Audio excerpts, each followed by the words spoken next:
Listen to the first part of the conversation and answer questions 1 to 5. Hello, 992846. Dad, is that you? Hannah? Dad, I'm phoning... The line isn't very clear. Yes, I know. I'm on a mobile and the signal isn't very good. I'll see if I can move. Is that any better? Yes, that's much better. Just don't move. I'll try not to. Have you found a place to live yet? Yes, I think I have at last. Wonderful. I'm relieved because I'm fed up looking. I didn't think it was going to take me 3 weeks. It hasn't been easy for you. I suppose it's the beginning of the academic year, and you have all the new students looking for places as well. Yes, that's one reason. But this place is also full of new technology companies, and there are lots of young people looking for somewhere to live. And you know what that means. Higher rents as well. Yes, much higher. Well, tell me, how much is it? It isn't cheap for this area. It's £400 a month. That's much more than you had expected. Yes, it is. But I can't face looking anymore. I want a place where I can put my things instead of living out of a suitcase. I don't want to stay in this hotel any longer. I guess not. So, what's the new place like? Oh, it's really, really nice. Oh, good. It's in a very quiet street. It's a second-floor flat with 1 double bedroom, a large living room, kitchen and toilet and bathroom. Sounds very nice. Oh, it is. And guess what? Yes? It's got a small roof terrace looking onto the garden at the back. Great. And it's big enough to have my plants and a small table and chairs. Brilliant. Before the speakers continue their conversation, look at questions 6 to 10. As you listen to the second part of the conversation, now listen carefully and answer questions 6 to 10. Now, what's the address? It's 22B White Hart Road. 22E. No, 22B. B for banana. Right. And it's White Hart Road? Yes? And the postcode? Oh, you know, I don't think I've got it. Okay. No, here it is. It's EX15 9RJ. This line is bad. Is that EX50? No, it's EX15. Okay. I don't think I know the road. It's a side road, but you do know the area because it's off Garrett Lane. Oh, right. Which end? The other end from the stadium. So, it won't be too noisy then? You can still hear it from here when there's a match on. When are we going to see you? Well, I was going to come down on Friday evening after work, and then we could bring my things by van on Saturday afternoon. I want to move all of my stuff out, to give you and Mum more space. We'll need to hire a van then. It's okay, I'll pay for it. No, don't worry. It'll be a gift from your mum and me. Oh, Dad, it's okay, No, I won't hear of it. We'll pay. All right, thanks, Dad. And if you're taking everything, we might need to hire a container lorry. Oh, Dad! I'm only joking. I know. I'll hire the van for the Saturday then. I can pick it up first thing in the morning. Right. And then return it in the evening. Are you sure you don't want to stay overnight? No, I'd best get back the same day. You know what your mum's like. She'll only worry. If I remember rightly, it's about 3 hours by road? Yes, roughly. Well, if we leave by lunchtime, we'll be there mid-afternoon. Okay. Then a couple of hours to unpack. Then? We could go to a nice restaurant round the corner. Definitely. My treat. You're on. But I'll have to be away by about 7:30-ish. Okay. Right then. Mum wants to have a word. I'll see you Friday. Bye, Dad. I'll hand you over to her. Bye. That is the end of part 1. You now have half a minute to check your answers. Listen carefully and answer questions 11 to 17. Today, it is well known that CFCs, or chlorofluorocarbons, can do immense damage to the ozone layer, which protects the Earth from harmful radiation from the Sun. However, it was as recently as the mid-1970s when the connection between CFCs and ozone layer destruction was first established. The story starts back in 1957, when James Lovelock invented the electron capture detector. This is a machine that can detect very small amounts of a chemical compound in the atmosphere. Indeed, using the machine, it was Lovelock who was the first person to detect the widespread presence of CFCs in the Earth's atmosphere. In 1973, Lovelock, on a research trip which he'd funded himself, measured the amount of CFCs in the atmosphere in the Arctic and in Antarctica, but unfortunately came to the wrong conclusion that CFCs are not harmful to the environment. Following on from this work, though, in 1974, Sherry Rowland and Mario Molina published the very first scientific paper on the connection between CFCs and ozone depletion. This quickly prompted the world's first ban on the use of CFCs, which was enacted in 1975 by the US state of Oregon. Further bans followed. In 1978, the United States and several European countries banned the use of CFCs in spray cans. CFCs were still allowed to be used, though, for refrigeration and in solvents. It was in the mid-1980s that scientists in Antarctica observed a huge depletion in the ozone layer above them, often called the hole in the ozone layer. This led, in 1987, to the signing of the Montreal Protocol, which called for further reductions in the production and use of CFCs, and then, 2 years later, to a European Union agreement to ban the production of all CFCs by the end of the century.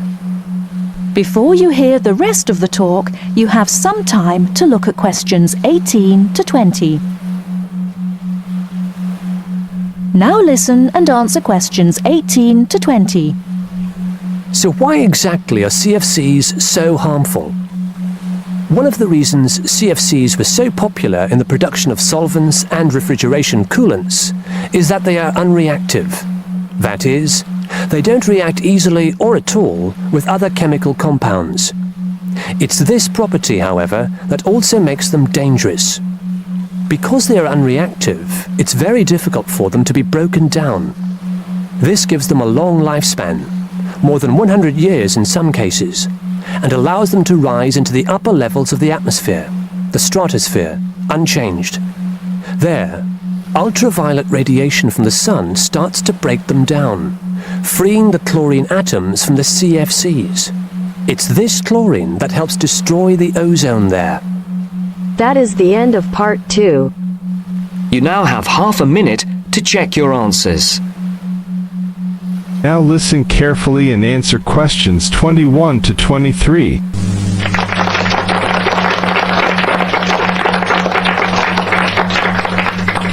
We're very pleased to welcome to our special interest group today Dr. Linda Graycar, who is from the City Institute for the Blind. Linda is going to talk to us about the system of writing for the blind known as Braille. Linda, welcome. Thank you. Now, we'd like to keep this session pretty informal, and I know Linda won't mind if members of the group want to ask questions as we go along. Well, let's start with an obvious one.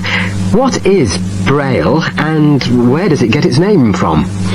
Well, as you said, Braille is a system of writing used by and for people who cannot see. It gets its name from the man who invented it, the Frenchman Louis Braille, who lived in the early 19th century. Was Louis Braille actually blind himself? Well, he wasn't born blind, but he lost his sight at the age of 3 as the result of an accident in his father's workshop. Louis Braille then went to Paris to the National Institute for Blind Children, and that's where he invented his writing system at the age of only 15 in 1824, while he was at the Institute. But he wasn't the first person to invent a system of touch reading for the blind, was he? No, another Frenchman had already come up with the idea of printing embossed letters that stood out from the paper. But this was very cumbersome and inefficient. Did Louis Braille base his system on the first one? No, not really. When he first went to Paris, he heard about a military system of writing using 12 dots. This was a system invented by an enterprising French army officer, and it was known as night writing. It wasn't meant for the blind, but rather for battle communications at night. That must have been fun. Look at questions 24 to 30 and answer questions 24 to 30. Anyway, Braille took this system as a starting point, but instead of using the 12 dots, which night writing used, he cut the number of dots in half and developed a 6-dot system. Can you give us a little more information about how it works? Well, it's a system of touch reading, which uses an arrangement of raised dots called a cell. Braille numbered the dot positions 1, 2, 3 downward on the left and 4, 5, 6 downward on the right. The letters of the alphabet are then formed by using different combinations of these dots. Yes? So, is the writing system based on the alphabet with each word being individually spelt out? Well, it's not quite that simple, I'm afraid. For instance, the first 10 letters of the alphabet are formed using dots 1, 2, 4 and 5. But Braille also has its own short forms for common words. For example, B for the word but and H for have. There are many other contractions like this. So you spell out most words letter by letter, but you use short forms for common words? Yes, though I think that makes it sound a little easier than it actually is. And was it immediately accepted? I mean, did it catch on straight away? Well, yes and no. It was immediately accepted and used by Braille's fellow students at the school, but the system was not officially adopted until 1854, 2 years after Braille's death. So official acceptance was slow in coming. I suppose it works for all languages which use the Roman alphabet. Yes, it does, with adaptations, of course. Can it be written by hand, or do you need a machine to produce Braille? Well, you can write it by hand onto paper with a device called a slate and stylus. But the trick is that you have to write backwards, from right to left, so that when you turn your sheet over, the dots face upwards and can be read like English from left to right. Oh, I see. But these days, you'd probably use a Braille writing machine, which is a lot easier. And tell us, Linda, is Braille used in other ways, other than for reading text? Yes, indeed. In addition to the literary Braille code, as it's known, which of course includes English and French, there are other codes. For instance, in 1965, they created a form of Braille for mathematics. I can't imagine trying to do maths in Braille. Yes, that does sound difficult, I agree. And there's also a version for scientific notation. Oh, and yes, I almost forgot. There is now a version for music notation as well. Well, thanks, Linda. That was most interesting. Now, does anyone have any last questions? Yes. Roughly how long does it take to learn to read Braille? That is the end of part 3. You now have half a minute to check your answers. Listen carefully and answer questions 31 to 40. Cheese is one of those foods that we tend to take for granted as always having been with us. And it's odd to think that someone somewhere must have discovered the process to make cheeses. That takes place today. In the studio to tell us all about it is Monica Maxwell. Today, we all know that the process of making cheeses takes place when microorganisms get into milk and bring about changes in its physical and biochemical structure. Well, obviously, we don't know who discovered the process, but it's thought that it came from Southwest Asia about 8,000 years ago. In the early time, there were mainly two types of cheeses. One of them was rather tasteless and bland, in the case of the so-called fresh cheeses, which are eaten immediately after the milk has coagulated. And another one was rough-tasting and salty, in the case of the ripened cheeses, which are made by adding salt to the soft fresh cheese and allowing other biochemical processes to continue so that a stronger taste and a more solid texture resulted. The ancient Romans changed all that. They were great pioneers in the art of cheese making, and the different varieties of cheese they invented and the techniques for producing them spread with them to the countries they invaded. This spread of new techniques took place between about 60 BC and 300 AD. You can still trace their influence in the English word cheese, which comes ultimately from the Latin word caseus, that's C-A-S-E-U-S. At this stage in history, people weren't aware in a scientific way of the role of different microorganisms and enzymes in producing different types of cheese, but they knew from experience that cheese's tastes were relevant to something.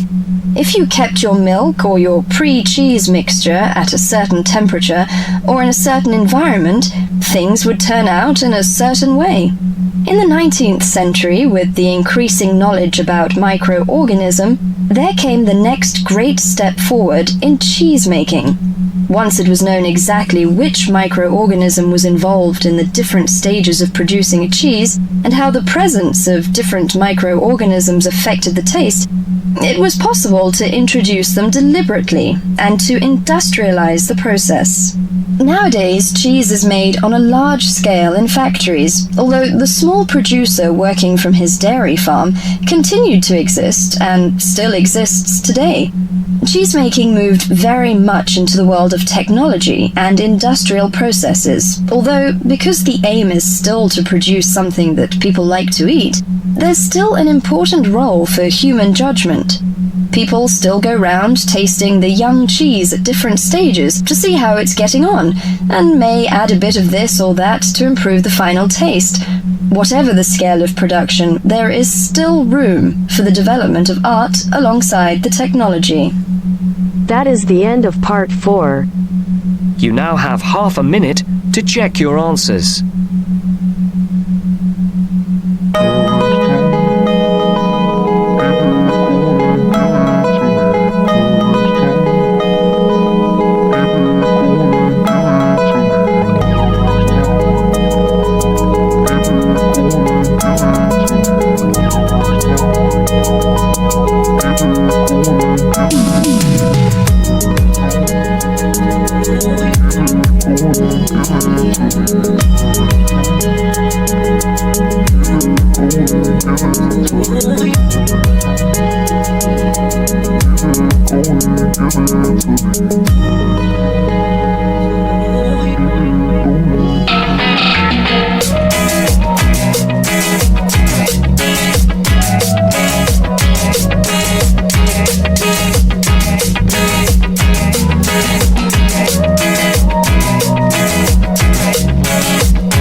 Yes.